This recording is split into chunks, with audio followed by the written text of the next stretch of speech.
of Mice and Men, Chapter 4. Crooks, the Nego stable buck, had his bunk in the harness room, a little shed that leaned off the wall of the barn.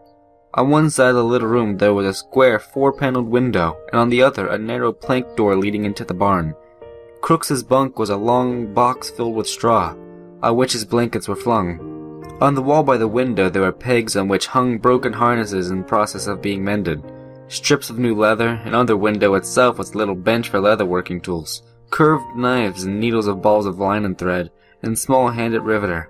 On pegs were also pieces of harness, a split collar with horsehair stuffing sticking out, a broken hame, and a traced chain with its leather covering split. Crooks had his apple box over his bunk, in it a range of medicine bottles, both for himself and for the horses. There were cans of saddle soap and a dippy can of tar with its paintbrush sticking over the edge, and scattered about the floor were a number of personal possessions, for, being alone, Crooks could leave things about, and being a stable buck and a cripple, he was more permanent than other men, and he had accumulated more possessions than he could carry on his back. Crooks possessed several pairs of shoes, a pair of rubber boots, a big alarm clock, and a single-barreled shotgun. And he had books, too, a tattered dictionary and a mauled copy of California Civil Code for 1905. There were battered magazines and a few dirty books on a special shelf over his bunk. A pair of large gold-rimmed spectacles hung from a nail on the wall above his bed. His room was swept and fairly neat, for Crooks was a proud, aloof man. He kept his distance and demanded that other people keep theirs. His body was bent over to the left by his crooked spine, and his eyes lay deep in his head, and because of their depth seemed to glitter with intensity. His lean face was lined with deep black wrinkles, and he had thin, pain-tightened lips which were tighter than his face. It was Saturday night. Through the open door that led into the barn came sound of moving horses, of feet stirring, of teeth champing on hay, of rattle halter chains. In the stable buck's room a small electric globe threw a meager yellow light. Crooks sat on his bunk. His shirt was out of his jeans in the back. In one hand he held a bottle of liniment, and on the other he rubbed his spine. Now and then he poured a few drops of liniment onto his pink-palmed hand and reached up under his shirt to rub it again. He flexed his muscles against his back and shivered. Noiselessly, Lenny appeared in the open doorway and stood there looking in, his big shoulders nearly filling the opening. For a moment Crooks did not see him, but on raising his eyes he stiffened and scowl came on his face. His hand came out from under his shirt. Lenny smiled helplessly in an attempt to make friends. Crooks said sharply, "You got no right to come in my room. This here's my room. Nobody got any right in here but me." Lenny gulped and his smile grew more fawning. "I ain't doing nothing," he said. "I just come to look at my puppy." "Ain't I seen your light?" he explained. "Well, I got a right to have a light. You go get out of my room. I ain't wanted in the bunkhouse, and I ain't wanted in my room." "Why ain't you wanted?" Lenny asked. "'Cause I'm black. They play cards in there, but I can't play because I'm black. They say I stink." "Well, I tell you, you all stink to me." Lenny flapped his big hands helplessly. "Everybody went to town," he said. "Slim and George and everybody. George says I gotta stay in here and not get in no trouble. I seen your light." "Well, what do you want?" "Nothing. I seen your light. I thought I could just come in and set." Crooks stared at Lenny, and he reached behind him and took out the spectacles and adjusted them over his pink ears and stared again. "I don't know what you're doing in the barn anyway," he complained. "You ain't no skinner. There's no call for a bucker to come into the barn at all. You ain't no skinner. You ain't got nothing to do with these horses." "The pup," Lenny repeated. "I come to see my pup." "Well, go see your pup then. Don't come in a place where you're not wanted." Lenny lost his smile. He advanced a step into the room and then remembered to back the door again. "I looked at him a little. Slim says I ain't to pay him very much." Crooks said, "Well, you've been taking him out of the nest all the time. I wonder the old lady don't move him someplace else." "Oh, she don't care. She lets me." Lenny had moved into the room again. Crooks scowled, but Lenny's disarming smile defeated him. "Come on in and sit a while," Crooks said. "Long as you won't get out and leave me alone. You might as well sit down." His tone was a little more friendly. "All the boys gone to town, huh?" "All but old Candy. He just sets the bunkhouse sharpening his pencil and sharpening and figuring." Crooks adjusted his glasses. "Figuring? What's Candy figuring about?" Lenny almost shouted. "About the rabbits." "You're nuts," said Crooks. "You're crazy as a wedge." "What rabbits you talking about?" "The rabbits we're gonna get. I tried to tend them, cut grass, and even get water and like that." "Just nuts," said Crooks. "I don't blame the guy you travel with for keeping you out of sight. Then Lenny said quietly, "It ain't no lie. We're gonna do it. We're gonna get a little place and live out in the fat of the land." Crooks settled himself more comfortably on his bunk. "Sit down," he invited. Sat down on the nail keg. Lenny hunched down on the little barrel. "You think it's a lie," Lenny said, "but it ain't no lie. Our word's the truth, and you can ask George." Crooks put his dark chin into the pink palm. "You travel around with George, don't ya?" "Sure, me and him goes every place together." Crooks continued, "Sometimes he talks and you don't know what the heck he's talking about. Ain't that so?" He leaned forward, boring Lenny with his deep eyes. "Ain't that so?" "Well, yeah, sometimes." "Just talks on, you don't know what the heck he's talking about?" "Yeah, sometimes, but not always." Crooks leaned forward over the edge of the bunk. "I ain't a Southern Negro," he said. "I was born right here in California. My old man had a chicken ranch, about 10 acres. The white kids come to play at our place, and sometimes I went to play with them, and some of them were pretty nice.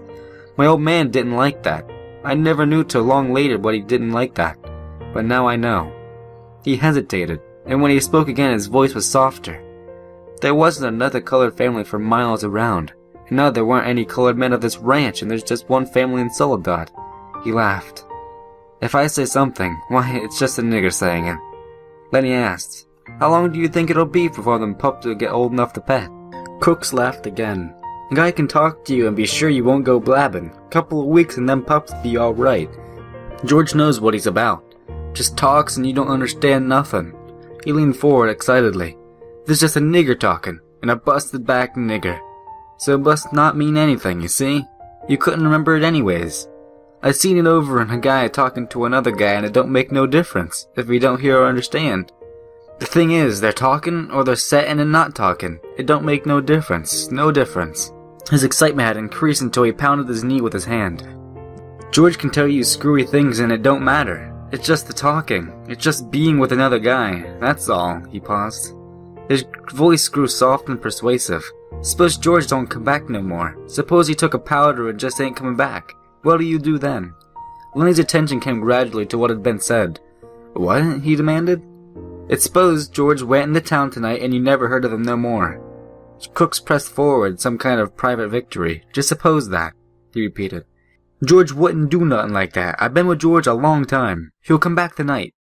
But the doubt was too much for him. "Don't you think he will?" Crooks' face lighted with pleasure in his torture.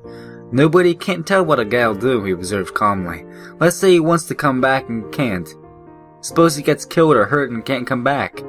Lenny struggled to understand. "George won't do nothing like that," he repeated. "George is careful. He won't get hurt. George is careful. He won't get hurt. He ain't never been hurt. Because he's careful." "Well, just suppose he don't come back. What do you do then?" Lenny's face wrinkled with apprehension. "I don't know. Say, what are you gonna do anyways?" he cried. "This ain't true. George ain't got hurt." Crooks bored in on him. "Want me to tell you what would happen? They'll take you back to the booby hatch. They'll tie you up on a collar like a dog." Suddenly Lenny's eyes centered and grew quiet and mad. He stood up and walked dangerously toward Crooks. "Who hurt George?" he demanded. Crooks saw the danger as it approached him. He edged back on his bunk to get out of the way. "I was just supposing," he said. "George ain't hurt. He's alright. He'll be back alright." Lenny stood over him. "What are you supposing for? Ain't nobody gonna suppose no hurt George." Crooks removed his glasses and wiped his eyes with his fingers. "Just set down," he says. "George ain't hurt." Then he growled back to the seat in the nail keg. "Ain't nobody going to talk no hurt to George," he grumbled. Crooks said gently, "Maybe you can see now. You got George. You know he's gonna come back. Suppose you didn't have nobody. Suppose you couldn't go back to the bunkhouse and play rummy because you was black. How'd you like that? Suppose you had to sit out here and read books. Sure, you could play horseshoes till it got dark, but then you had to read books. Books ain't no good. A guy needs somebody to be near him," he whined. "A guy goes nuts if he ain't got nobody. Don't make no difference who the guy is, as long as he's with you," he cried. "I'll tell you, guys get too lonely, and he gets sick."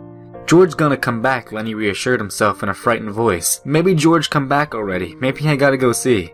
Crooks said, "I didn't mean to scare you. He come back. I was just talking about myself. A guy sits alone out here all night, maybe reading books or thinking stuff like that. Sometimes he gets thinking, and he got nothing to tell him what's so and what's ain't so. What if he sees something? He don't know whether it's right or not. He can't turn to some other guy to ask him if he sees it too. He can't tell. You got nothing to measure by. I seen things out there. I wasn't drunk. I don't know if I was asleep. If some guy was with me, he could tell me I was asleep, and then I would be alright. But I just don't know. Crooks was looking across the room now, looking toward the window. Lenny said miserably, "George won't go away and leave me. I know George wouldn't do that." The Stibblebuk went on dreamily. "I remember when I was a little kid in my old man's chicken ranch. He had 2 brothers. They was always near me. Always there. He used to sleep right in the same room, right in the same bed, all 3. He had a strawberry patch, had an alfalfa patch. He used to turn the chickens out on the alfalfa on the sunny morning. My brother would sit on the fence rail and watch them. White chickens they was." Gradually Lenny's interest came around to what was being said. "George says we're going to have alfalfa for the rabbits." "What rabbits?" "We're going to have rabbits in a berry patch." "You are nuts." "You are too. You ask George." "You are nuts." Crooks was scornful. "I've seen hundreds of men come by on the road of the ranches, with their bindles in their back and the same dang thing on their heads. Hundreds of them. They come and they quit and go on. Every dang one of them's got a little piece of land in their head. And god dang every one of them gets it. Just like heaven. Everyone wants a little piece of land. I read plenty of books out there. Nobody ever gets to heaven. And nobody gets no land. It's just in their head. They're all the time talking about it, and it's just in their head." He paused and looked toward the open door, for the horses were moving restlessly and the halter chains clinked. A horse whinnied. "I guess somebody's out there," Crooks said. "Maybe Slim. Slim comes in sometimes 2 or 3 times a night. Slim's a real skinner. He looks out for his team." He pulled himself painfully upright and moved toward the door. "That you, Slim?" he called. Candy's voice answered. Slim went into town. "Say, you seen Lenny?" "You mean the big guy?" "Yeah, seen him around any place." "He's in here." Crooks said shortly. He went back to his bunk and lay down. Candy stood in the doorway scratching his bald wrist and looking blindly into the lighted room. He made no attempt to enter. "Tell you what, Lenny. I've been figuring about them rabbits." Crooks said irritably. "You can come in if you want." Candy seemed embarrassed. "I don't know. Course, if you want me to. Come on in. If Elodie's coming in, you might just as well." It was difficult for Crooks to conceal his pleasure with anger. Candy came in, but he was still embarrassed. "You got a nice cozy little place in here," he said to Crooks. "Must be nice to have a room with all yourself this way." "Sure," said Crooks. "And a manure pile under the window." "Sure, it's swell." Lenny broke in. "You said about them rabbits?" Candy leaned against the wall beside the broken collar while he scratched his wrist stump. "I've been here a long time," he said, "and Crooks been here a long time. This is the first time I've ever been in this room." Crooks said darkly, "Guys don't come into a colored man's room very much. Nobody been here but Slim. Slim and the boss." Candy quickly changed the subject. "Slim's as good as the Skinners I've ever seen." Lenny leaned toward the old swamper. "About them rabbits," he insisted. Candy smiled. "I got it figured out. We can make some money on them rabbits if we go about it right." "But I get to tend them," Lenny broke in. "George said I get to tend them. He promised." Crook interrupted brutally. "You guys are just kidding yourself. They'll talk about a heck of a lot, but you won't get no land. You'll be a swamper in here till they take you out of the box. Heck, I seen too many guys. Lenny here'll be on his way into the road in 2 or 3 weeks. Seems like every guy got land in his head." Kenny rubbed his cheek angrily. "You god dang right we're gonna do it. George says we are, and we got money right now." "Yeah," said Crooks. "But where's George now?" "In town in a brothel. That's where the money's going. Jesus, I've seen it happen too many times. I've seen too many guys with land in their head. They never get none under their hand." Candy cried. "Sure, they all want it. Everybody wants a little bit of land. Not much, just something that was his. Something he could live on. There couldn't nobody throw him off of it. I never had none. I planted crops for dang near everybody in this state, but they wasn't my crops. And when I harvested them, it wasn't none of my harvest." "But we gonna do it now? And don't make no mistake about that. George ain't got the money in town. That money's in the bank. Me and Lenny and George. We gonna have a room to ourself. We're gonna have a dog and rabbits and chickens. We gonna have a green corn and maybe a cow or a goat." He stopped, overwhelmed with his picture. Crooks asked, "You say you got the money?" "Dang right. We got most of it. Just a little bit more to get it. Have it all in 1 month. George got the land all picked out too." Crooks reached around and explored his spine with his hand. "I never seen a guy really do it," he said. "I seen guys nearly crazy with loneliness for land, but every time a brothel or a blackjack game took what it takes." He hesitated. "If you guys would like a hand to work for nothing, just to keep, why I'd come in and lend a hand. I ain't so crippled I can't work with a son of a gun if I want to. And you boys seen Curly?"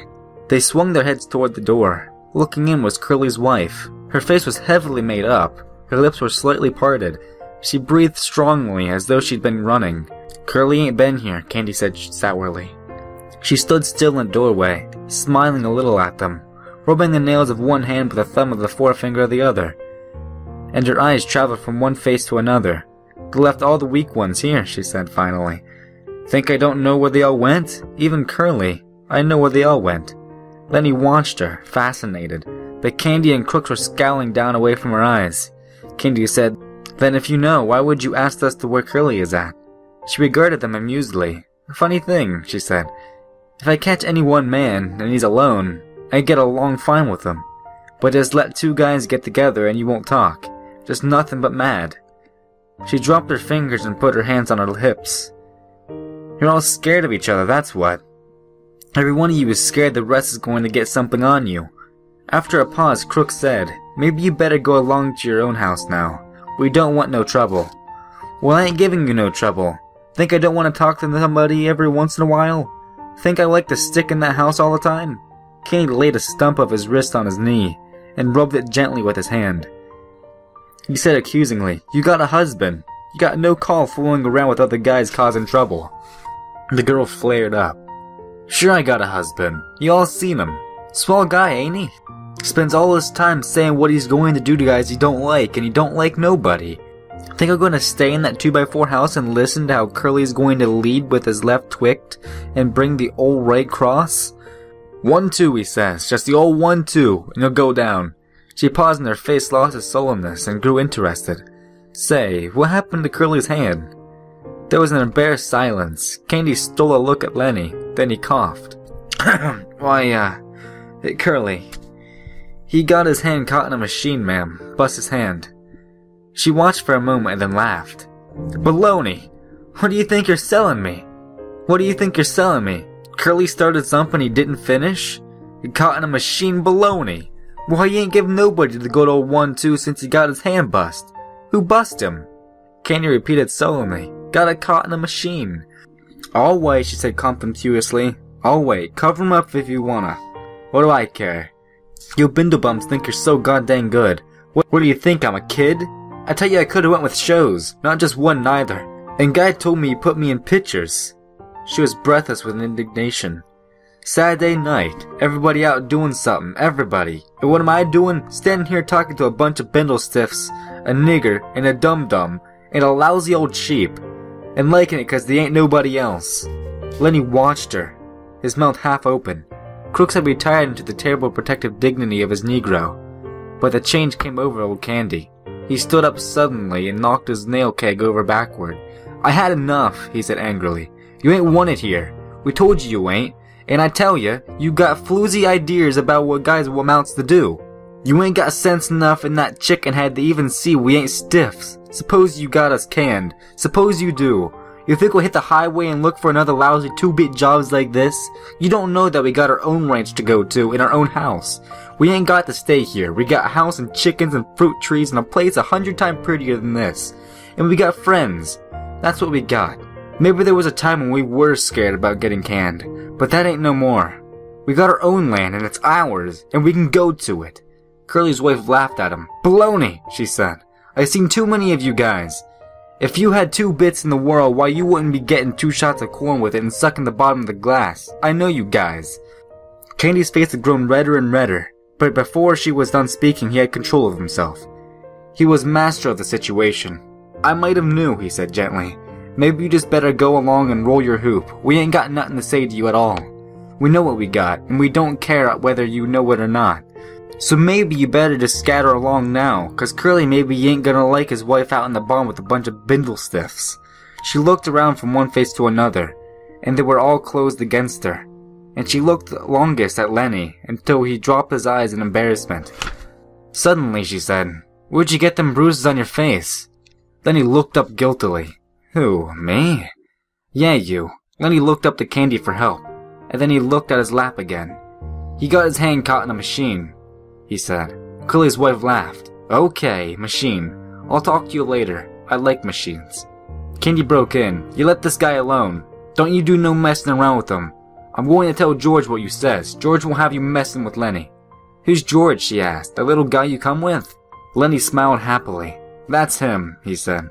That's the guy, and he's gonna let me tend the rabbits. Well, if that's all you want, I might get a couple of rabbits myself. Crooks stood up from the bunk and faced her. I had enough, he said coldly. You got no rights coming in a colored man's room. You got no rights messing around here at all. Now you just get out. And get out quick.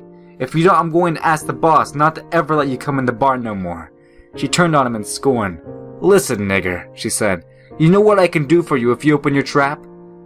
Crooks stared hopelessly at her, and then he sat down on his bunk and drew to himself. She closed on him. You know what I could do? Crooks seemed to grow smaller and smaller and press himself against the wall. Yes, ma'am. Well, you keep your place then, nigger. I could even get you strung up on the tree so easy it wouldn't even be funny.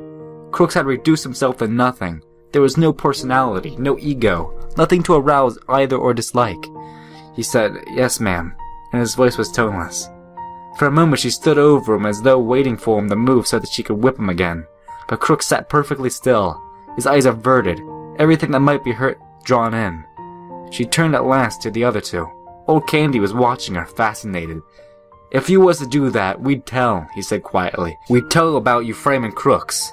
Tell and be danged, she cried. Nobody'd listen to you and you know it. Nobody'd listen to you. Candy subsided. No, he agreed. Nobody'd listen to us. And then he whined. I wish George was here. I wish George was here. Candy stepped over him. Don't you worry none, he said. I just heard the guys coming in. George will be in the bunkhouse right now, I bet. He turned to Curly's wife. You better go home now, he said quietly.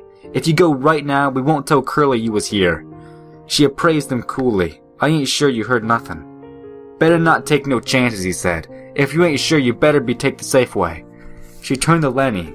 I'm glad you bust up Curly a little bit. You got coming to him. Sometimes I'd like to bust him myself. She slipped out of the door and disappeared into the dark barn. And while she went through the barn, the halter chains rattled and some horses snorted and stamped with their feet. Crooks seemed to come out slowly of the layers of protection he had on. Was that the truth, what you said about the guys come back? He asked. Sure, I heard him. Well, I didn't hear nothing. The gate banged, Candy said, and went on. Jesus Christ, Curly's wife can move quiet. I guess she had a lot of practice, though. Crooks avoided the whole subject now. Maybe you guys better go, he said. I ain't sure I want you in here no more. A colored man got some rights, even if you don't like 'em. Candy said, that girl didn't ought to say any of that to you. It wasn't nothing, Crooks said dully. You guys coming and setting made me forget. What she says is true. The horses snored out in the barn, the chains rang and voice called. Lenny, oh Lenny, you in the barn? It's George, Lenny cried, and he answered. Here, George, I'm right in here. In a second, George stood framed in the door, and he looked disapprovingly about. What were you doing in Crooks' room? You didn't ought to be in here. Crooks nodded. I told 'em, but they come in anyway. Well, why didn't you kick 'em out? I didn't care very much, said Crooks. Lenny's a nice fella. Like Kenny aroused himself. Oh, George, I've been figuring. I got it doped out how we can make even some money off these rabbits. George scowled. I thought I told you not to tell anybody about that. Candy was crestfallen. Didn't tell nobody but Crooks. George said, well, you guys get out of here. Jesus, seems like I can't go away for a minute. Candy and Lenny stood up and went toward the door. Crooks called. Candy! Huh. Remember what I said about hoeing and doing odd jobs? Yeah, said Candy, I remember. Well, just forget it, said Crooks. I didn't mean it, just fooling. I wouldn't want to go back to a place like that. Well, okay. If you feel like that, good night. The three men went out of the door. As they went through the barn, the horses snorted and the halter chains rattled. Crooks sat on his bunk and looked at the door for a moment. Then he reached for the liniment bottle. He pulled out his shirt in the back, poured a little liniment on his pink palm, and reached around. He fell slowly, rubbing his back. Chapter 5. One end of the great barn was piled high with new hay, and over the pile hung 4 taloned jacks and forks suspended from its pulley. The hay came down like a mountain slope to the other end of the barn, and there was a level place as yet unfilled with a new crop. At the sides the feeding racks were visible, and between the slats the head of horses could be seen. It was Sunday afternoon. The resting horses nibbled the remaining wisps of hay, and they stamped their feet, and they bit the wood of the mangers, and they rattled of the halter chains. The afternoon sun sliced in through the cracks of the barn walls and lay in bright lines on the hay. There was a buzz of flies in the air, and a lazy afternoon humming. From the outside came a long crang of horseshoes and the playing peg, and the shouts of men playing, encouraging, jeering. But in the barn it was quiet and humming, and lazy and warm. Only Lenny was in the barn, and Lenny sat in the hay beside a packing case under a manger on the end of the barn that had not been filled with hay. Lenny sat in the hay and looked at a little dead puppy that lay in front of him. Lenny looked at it for a long time, and then put out its huge hand and stroked it clear from one end to the other. And then he said softly to the puppy, "Why do you gotta get killed? You ain't so little as mice.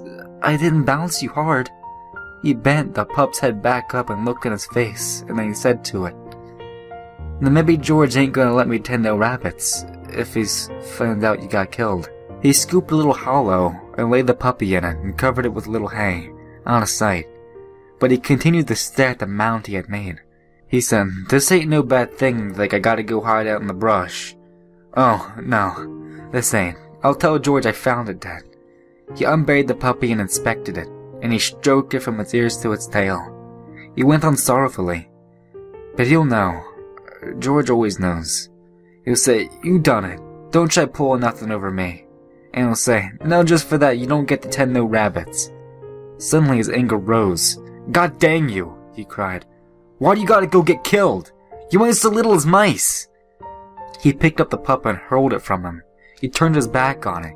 He sat, bent over his knees, and whispered, "No, I won't get to tend the rabbits. No, he won't let me."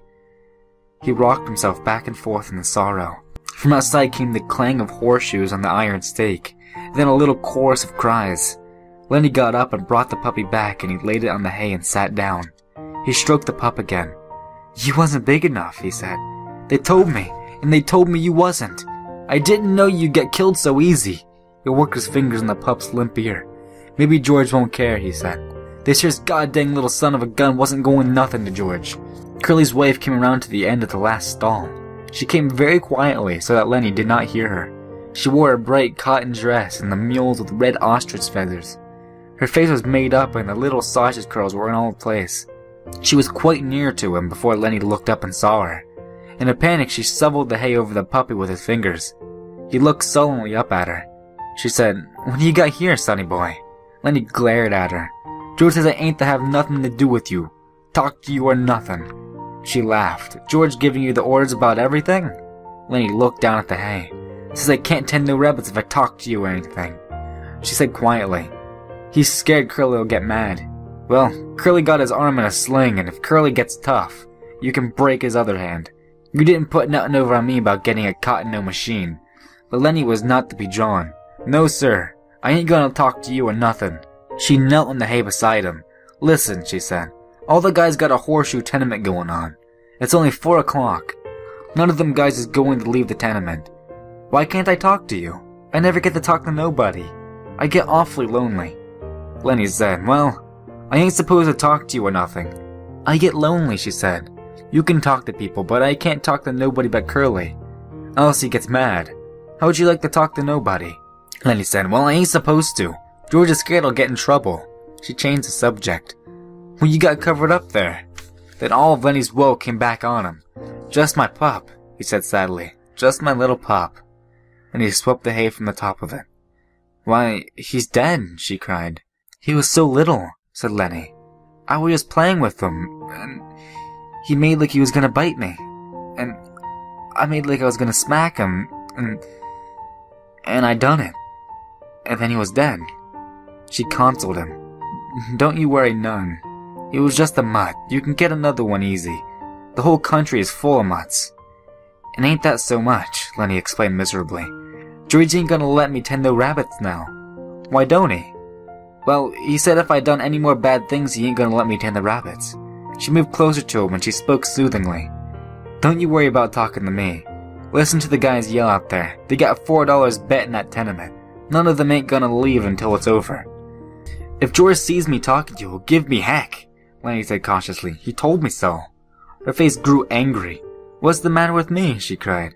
And they got a right to talk to nobody? What do they think they am anyways? You're a nice guy. I don't know why I can't talk to you. I ain't doing nothing harm to you. Well, George says he'll get us in a mess. All nuts, she said. What kind of harm am I doing to you?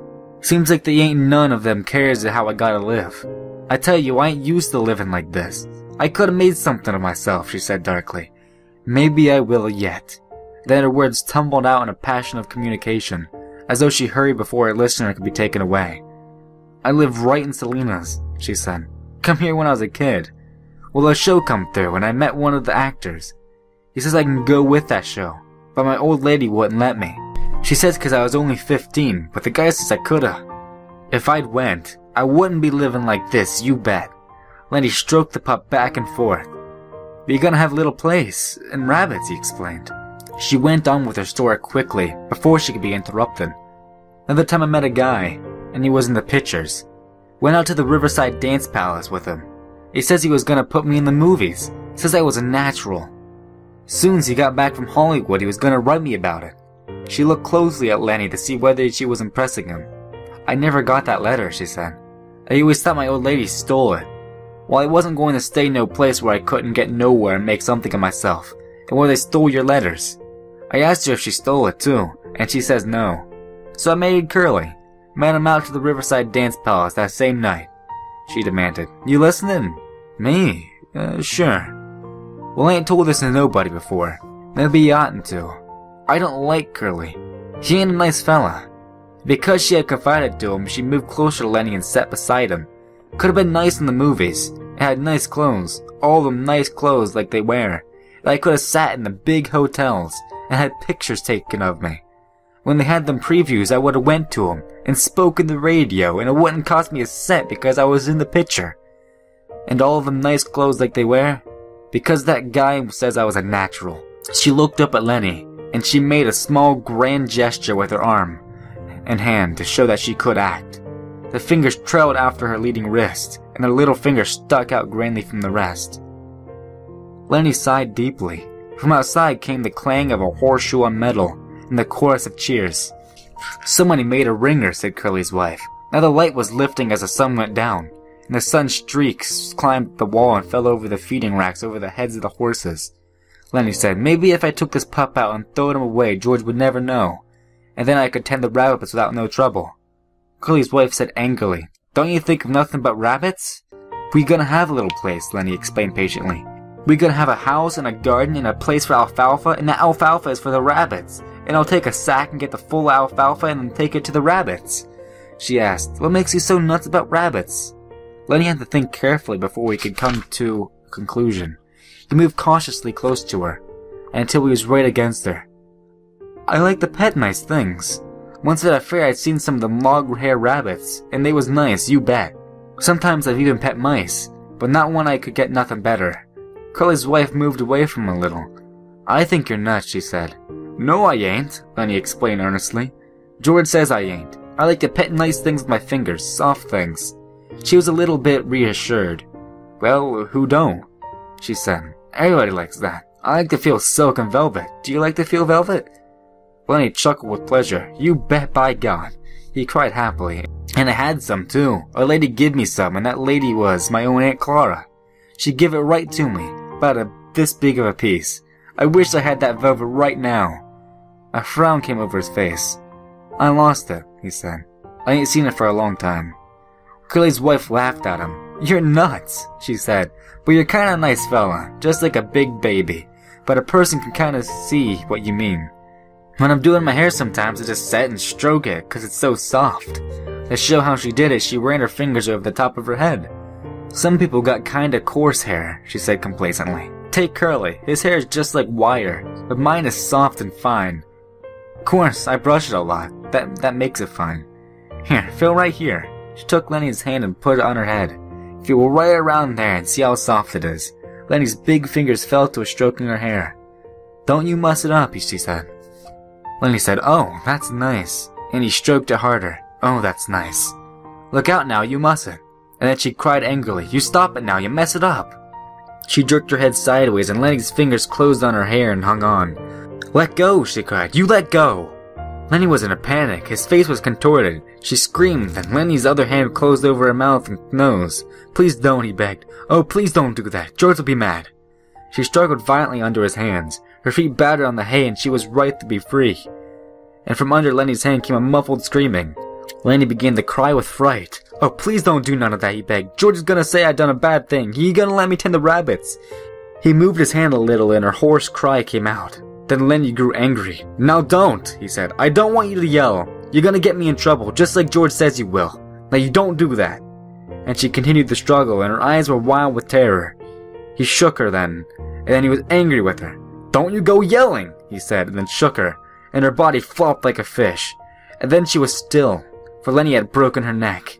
He looked down at her, and carefully he removed his hand from over her mouth, and she lay still. "I don't want to hurt you," he said, "but George will be mad if you tell." But when he didn't answer, nor move, he bent over closely to her. He lifted her arm and let it drop. For a moment he seemed bewildered. Then he whispered in a fright, "I done a bad thing. I done another bad thing." He pawed up the hay until it partly covered her. From outside the barn came a cry of men and a double clang of shoes on metal. For the first time Lenny became cautious of the outside. He crouched down in the hay and listened. "I done a real bad thing," he said. "I shouldn't have did that. George will be mad," he said. "And hide in the brush till he come. He's gonna be mad. In the brush till we come."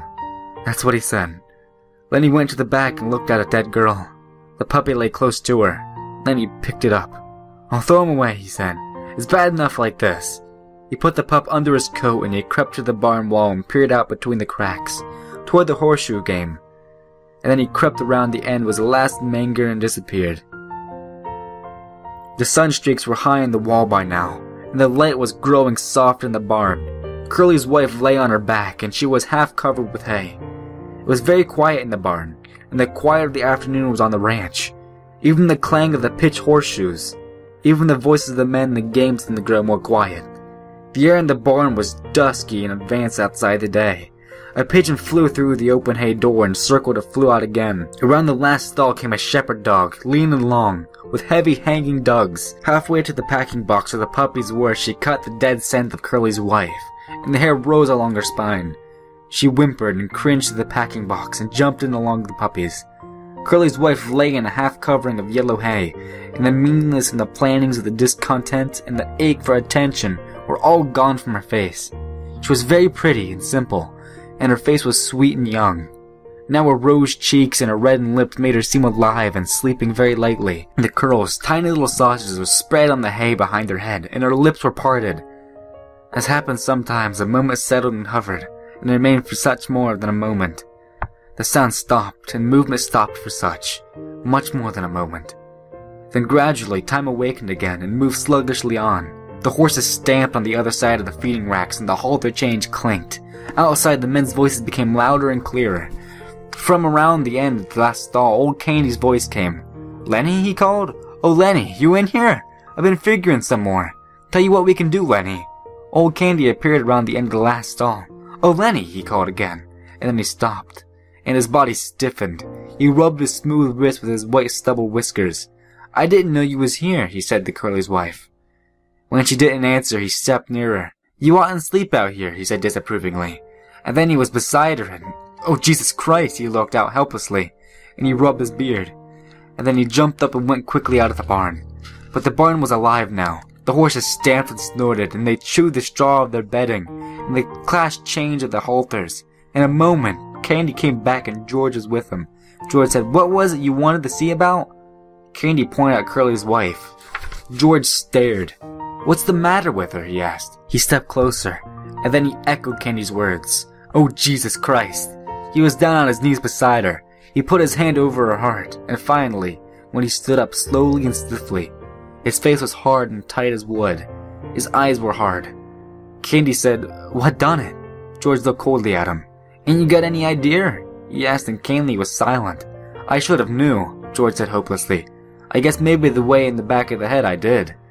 Candy asked, "What are we gonna do now, George? What are we gonna do now?" George was a long time in answering. "Guess we gotta tell the guys. I guess we gotta tell him and lock him up. We can't let him get away." Why, the poor guy would starve. And he tried to reassure himself. Maybe they'll lock him up and be nice to him. But Candy said excitedly, "We ought to let him get away." "You don't know that, Curly. Curly gonna get him lynched. Curly'll get him killed." George watched Candy's lips. "Yeah," he said at last. "That's right, Curly will. And the other guys will." And he looked back at Curly's wife. The Candy spoke his greatest fear. "You and me can get that little place, can't we? You and me can go there and live nice, can't we, George? Can't we?" Before George answered, Candy dropped his head and looked down at the hay. He knew it. George said softly, "I think I knowed from the very first. I think I know we'd never do her. He asked to hear about us so much I got to thinking maybe we would." "Then it's all off?" Candy asked sulkily. George didn't answer his question. George said, "I'll work my month and I'll take my $50 and I'll stay all night in some lousy cat house, or I'll sit in some pool room till everybody goes home. And then I'll come back and work another month or have $50 more." Candy said, "He's such a nice fella. I didn't think he'd do anything like this." George stared at Curly's wife. "Lenny never done it in meanness," he said. "All the time he done bad things, but he never done 'em out of mean." He straightened up and looked back at Candy. "Now listen, we gotta tell the guys. They got to bring him in, I guess. They ain't no way out. Maybe they won't hurt him," he said sharply. "I ain't gonna let him hurt Lenny. Now you listen. The guys might think I was in on it. I'm gonna go in the bunkhouse. Then in a minute you come out and tell the guys about her. And I'll come along and make like I was never even seen her. Will you do that? So the guys won't think I was in on it?" Candy said, "Sure, George. Sure, I'll do that." "Okay, give me a couple of minutes then. And you come running out and tell you just found her. I'm going now." George turned and went quickly out from the barn. Old Candy watched him go. He looked helplessly back at Curly's wife, and gradually his sorrow and his anger grew into words. "You goddamn tramp," he said viciously. "You done it, didn't you? I suppose you're glad. Everybody know you messed things up. You wasn't no good. You ain't no good now, you lousy tart." He sniffled and his voice shook. "I could have hoed the garden and washed dishes for them guys," he paused, and then went into sing-song, and he repeated his own words. "If there was a circus or a baseball game, we would have went to her. Just said, the heck with work, and went to her. Never asked anybody to say so. And they'd have been pig and chickens. And in the winter, the little fat stove. And the rain coming. And us just sitting there." His eyes blinded with tears, and he turned and went weakly out of the barn, and he rubbed his bristly whiskers with a wrist stump. Outside, the noise of the game stopped. There was a rise of voices in question, a drum of running feet, and men burst into the barn. Slim and Carlson and the young wit and Curly, and Crooks keeping back out of the attention range.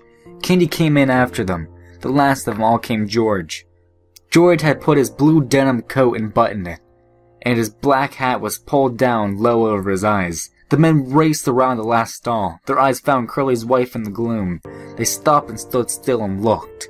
Then Slim went quietly over to her, and he felt her wrist. One lean finger touched her cheek, and then his hand went under her slightly twisted neck, and his fingers explored her neck. When he stood up, the men crowded near, and the spell was broken. Curly came suddenly to life. "I don't know who done it," he cried. "That big son of a gun done it. I know he done it. Why, everyone else was out here playing horseshoes." He worked to himself to a fury. "I'm gonna get him. I'm going to get him for my shotgun. I'll kill the son of a gun myself. I'll shoot him in the guts. Come on, guys." He ran furiously out of the barn. Carlson said, "I'll get my Luger," and he ran out too. Slim turned quietly to George. "I guess Lenny done it all right," he said. "Her neck's bust. Then he could have did that." George didn't answer, but he nodded slowly. His hat was so far down on his forehead that his eyes were covered. Slim went on. "Maybe like that time in weed you guys are telling about." George again nodded. Slim sighed. "Well, I guess we gotta get him. Where do you think he might have went?" It seemed to take George some time to free his words. "He would have went south," he said. "We come from north, so he would have went south." "I guess we gotta get him," Slim repeated. George stepped close. "Couldn't we maybe bring him in and we'll lock him up?" "He's nuts, Slim. He never did this to be mean." Slim nodded. "We might," he said. "If we could keep Curly in, we might. But Curly's going to want to shoot him. Curly's still mad about his hand. And suppose they lock him up and strap him down and put him in a cage. That ain't no good, George." "I know," said George. "I know." Carlson came running in. "That guy stole my Luger," he shouted. "It ain't my bag." Curly followed him, and Curly carried a shotgun in his good hand. Curly was cold now. "Alright, you guys," he said. "The nigger's got a shotgun. You take it, Carlson. When you see him, don't give him no chance. Shoot for his guts. And that'll double him over." Gus said excitedly, "I ain't got a gun." Curly said, "You go and sold out and get a cop. Good all wits. He's deputy sheriff. Let's go now." He turned suspiciously on George. "You're coming with us, fella." "Yes," said George. "I'll come. But listen, Curly. That poor guy's nuts. Don't shoot him. He didn't know what he was doing." "Don't shoot him?" Curly cried. "He got Carlson's Luger. Course we'll shoot him." George said weakly, "Maybe Carlson lost his gun." "I seen it this morning," said Carlson. "No, he's been took." Slim stood looking down at Curly's wife. He said, "Curly, maybe you better stay here with your wife." Curly's face reddened. "I'm going," he said. "I'm gonna shoot the guts out of that big guy myself, even if I only got one hand. I'm gonna get him." Slim turned to Candy. "You stay here with her then, Candy. The rest of us gonna get going." They moved away. George stopped a moment beside Candy, and then they both looked down at the dead girl until Curly called, "You, George, you stick with us so we didn't think you had nothing to do with this." George moved slowly after them, and his feet dragged heavily. And when they were gone, Candy squatted down in the hay and watched the face of Curly's wife. "Poor guy," he said softly. The sound of the men grew fainter. The barn was darkening, gradually. And in their stalls, the horses shifted their feet and rattled the halter chains. Old Candy lay down in the hay and covered his eyes with his arm. Chapter 6. The deep green pool of the Salinas River was still in the late afternoon. Already the sun had left the valley to go climbing up the slopes of the Gibilla Mountains, and the hilltops were rosy in the sun. But by the pool along the mottled sycamores a pleasant shade had fallen. A water snake glided smoothly up the pole, twisting its periscope head from side to side, and it swam the length of the pole and came to the legs of the motionless heron that stood in the shallows. A silent head and beak glanced down and plucked it out by the head, and the beak swallowed the little snake while its tail waved frantically. A far rush of wind sounded. A gust drove through the tops of the trees like a wave. The sycamore leaves turned up their silver sides. The brown, dry leaves on the ground scudded a few feet, and a row on row of tiny wind waves flowed upon the pool's green surface. As quickly as it came, the wind died, and the clearing was quiet again. The heron stood in the shallows, motionless and waiting. Another little water snake swam into the pool, turning its periscope head from side to side. Suddenly, Lenny appeared out of the brush, and he came as silently as the creeping bear moves. The heron pounded the air with its wings, jacked itself clear of the water, and flew off downriver. The little snake slid among the reeds at the pool's side. Lenny came quietly to the pool's edge. He knelt down and drank, barely touching his lips to the water. When a little bird skidded over the dry leaves behind him, his head jerked up, and he strained towards the sound in his eyes and ears until he saw the bird, and then he dropped his head and drank again. When he finished, he sat down on the bank, with his side to the pool, so that he could watch the trail's entrance. He embraced his knees and laid his chin down on his knees. The light climbed out of the valley as it went. The tops of the mountains seemed to blaze with increasing brightness. Lenny said softly, "I didn't forget, you bet. God dang. Hide in the brush and wait till George." He pulled his hat down and low over his eyes. "George's gonna give me heck," he said. "George gonna wish he was alone and not have me bothering him." He turned his head and looked to the bright mountain tops. "I can go right off there and find a cave," he said. Then he continued sadly, "I'd never have no catch-up, but I won't care. If George don't want me, I'll go away. And then from out of Lenny's head there came a little fat old woman. She wore thick bull's-eyes glasses, and she wore a huge gingham apron with pockets, and she was starched and clean. She stood in front of Lenny and put her hands on her hips, and she frowned disapprovingly at him. And when she spoke, it was Lenny's voice. "I told you and told you," she said. "I told you, Min George, 'cause he's such a nice good fellow to you. But you never do take care. You do bad things." And Lenny answered her, "I tried, Aunt Clara, ma'am. I tried and I tried. I couldn't help it. You never give any thought to George," she went on in Lenny's voice. "He been doing nice things for you all the time. When you got a piece of pie, you always got half or more'n half. And if there was any ketchup, why, he'd give it all to you." "I know," said Lenny miserably. "I tried, Aunt Clara, ma'am. I tried and tried." She interrupted him. "All the time he could have had such a good time if it wasn't for you. He would have took his pay and raised heck in a brothel, and he could have sat in the pool room and played snooker. But he gotta take care of you." Lenny moaned with grief. "I know, Aunt Clara, ma'am. I'll go right off in the hills and I'll find a cave and I'll live there and there won't be no more trouble for George." You just say that, she said sharply. You're always saying that, and you know son of a gunning, well you ain't not gonna do it. You'll just stick around and stew the bejesus out of George all the time. Lenny said, I might just as well go away. George ain't gonna let me tend no rabbits now. Aunt Clara was gone, and from out of Lenny's head there came a gigantic rabbit. It sat on its haunches in front of him, and it waggled its ears and crinkled to its nose at him, and it spoke in Lenny's voice too. 10 rabbits? It said scornfully. You crazy guy, you ain't fit to lick the boots of no rabbit. You'd forget him and you'd let him go hungry, that's what you'd do. And then what would George think? I would not forget, Lenny said loudly. The heck you wouldn't, said the rabbit. You ain't worth a greased jackpin to ram you into hell. Christ knows George done everything he could to jack you out of the sewer, but it ain't done no good. If you think George's gonna let you tend the rabbits, you're even crazier than usual. He ain't. He's gonna beat the heck out of you with a stick, that's what he's gonna do. Now Lenny retorted belligerently. He ain't neither. George won't do nothing like that. I've knew George since, I forget when. And he ain't never raised no hand at me with a stick. He's nice to me. He ain't gonna be mean. Well, he's sick of you, said the rabbit. He's gonna beat the heck out of you and then go away and leave you. He won't, Lenny cried frantically. He won't do nothing like that. I know George. Me and him traveled together. But the rabbit repeated softly over and over. He's gonna leave you, crazy guy. He's gonna leave you alone. He's gonna leave you, crazy guy. Lenny put his hands over his ears. He ain't. I tell you he ain't. And he cried, Oh, George, George, George! George came quietly out of the brush and the rabbit scuttled back into Lenny's brain. George said quietly, What the heck you yelling about? Lenny got up on his knees.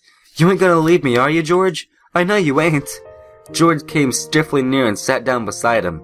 No. I knowed it, Lenny cried. You ain't that kind. George was silent. Lenny said, George? Yeah? I done another bad thing. It don't make no difference, George said, and he fell silent again. Only the topmost ridges were in the sun now. The shadow in the valley was a soft blue. From the distance came the sound of men shouting to one another. George turned his head and listened to the shouts. Lenny said, George? Yeah? Ain't you gonna give me a heck? Give you a heck? Sure, like you always done before. Like if I didn't have you, I'd take my $50. Jesus Christ, Lenny, you can't remember nothing that happens, but you remember every word I say. Well, ain't you gonna say it? George shook himself. He said woodenly, If I was alone, I could live so easy. His voice was monotonous and had no emphasis. I can get a job and not have to have no mess. He stopped. Go on, said Lenny. And when the end of the month come, I could take my $50 and go to a cat house. He stopped again. Lenny looked eagerly at him. Go on, George. Ain't you gonna give me no more heck? No, said George. Well, I can't go away, said Lenny. I can go right off in the hills and find a cave if you don't want me. George shook himself again. No, he said. I want you to stay with me here. Lenny said craftily. Tell me what you done before. Tell you what? About the other guys and about us. George said, Guys like us ain't got no family. They make a little stake and they go and blow it. They ain't got nobody in the world that gives a hoot or a heck about 'em. But not us, Lenny cried happily. Tell us about us now. George was quiet for a moment. But not us, he said. Because I got you and I got you. We got each other. That's what gives a hoot and a heck about us. Lenny cried in a triumph. A little evening breeze blew over in the clearing and the leaves rustled and the wind wave flowed up in the green pool. And the shouts of men sounded again, this time much closer than before. George took off his hat and he said frankly, Take off your hat, Lenny. The air feels fine. Lenny removed his hat dutifully and laid it on the ground in front of him. The shadow in the valley was bluer, and evening came fast. On the wind the sound of crashing in the brush came to them. Lenny said, Tell me how it's gonna be. George had been listening to the distant sounds. For a moment he was businesslike. Look across the river, Lenny, and I'll tell you so you can almost see it. Lenny turned his head and looked off across the pool into the darkening slopes of the Gabillons. We gonna get a little place, George began. He reached in the side pocket and brought out the Carlson's Luger. He snapped off the safety, and the handgun lay on the ground behind Lenny's back. He looked at the back of Lenny's head, at the place where the spine and skull were joined. A man's voice called up from the river, and another man answered. Go on, said Lenny. George raised the gun and his hand shook, and he dropped his hand to the ground again. Go on, said Lenny. How's it gonna be? We're gonna get a little place. We'll have a cow, said George. We'll have many pig and chickens. And now the flat will have a little piece of alfalfa. For the rabbits, Lenny shouted. For the rabbits, George repeated. And I get to tend the rabbits. And you get to tend the rabbits. Lenny giggled with happiness.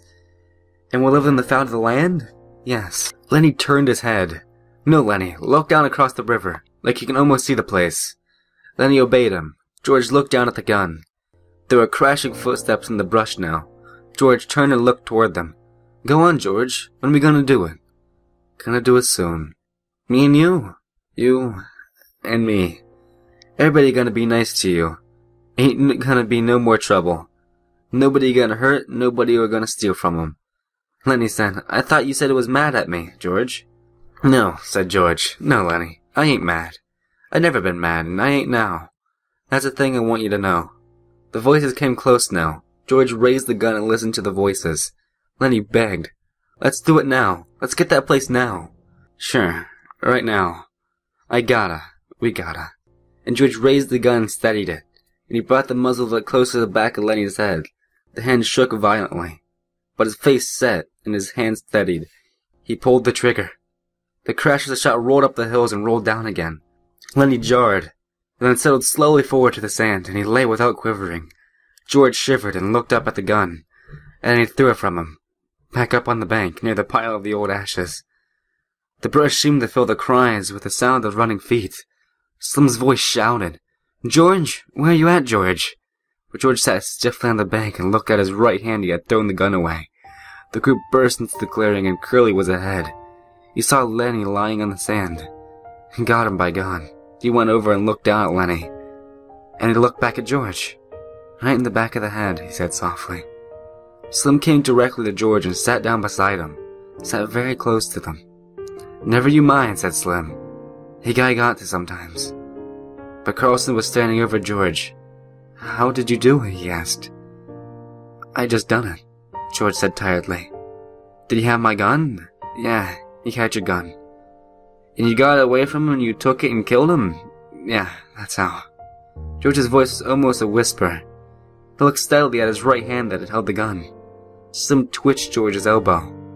Come on, George. Me and you will go get a drink. George let himself be helped to his feet. Yeah, a drink. Slim said, you had it, George. I swear you had it. Come on with me. He led George into the entrance of the trail and up toward the highway. Curly and Carlson looked after them, and Carlson said, Now what the heck you suppose is eating them two guys?